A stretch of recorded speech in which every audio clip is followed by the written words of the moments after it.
$10,000 worth of missing jewelry falls out of a very unlikely place and into the hands of a man who chose to do the right thing. He turned it in. The owner never knew she lost it, and now she has her jewelry back. Local 12's Brad Underwood joins us live tonight in Montgomery, where the jewelry was found. Brad?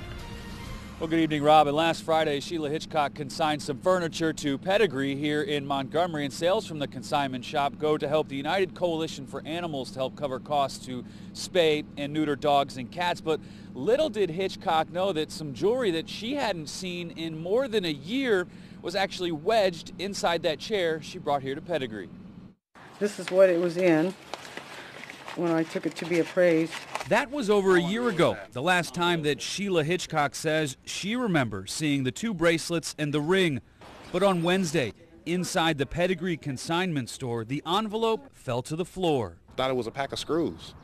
And then like a couple of minutes later, I was like, open it up and see what's in it. And a ring and some bracelets fell out of it. And it was like, well, let's just take it up to the front counter and turn it in. Taylor Watts often delivers items to Pedigree and was actually moving some furniture around when the envelope surfaced.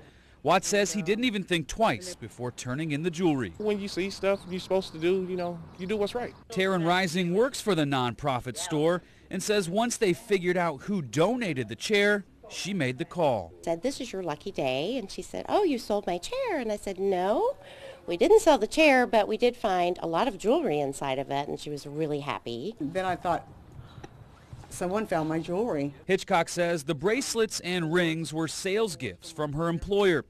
She thought they were gone, but can't help admire the character of Taylor Watts. It was refreshing.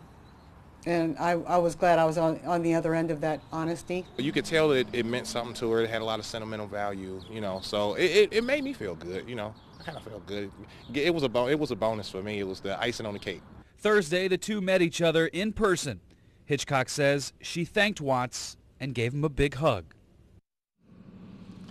Not only did Watts immediately turn that in, he says that Hitchcock offered him a reward, but he declined on that reward. And Rob, I don't know what you say to that. I mean, talk about teaching, he has 8 children. Talk about teaching them some good life skills there, immediately turning that back in where he found it. Doing the right thing when nobody's looking. Isn't that great? Absolutely. Yeah, good story. Thanks very much, Brad.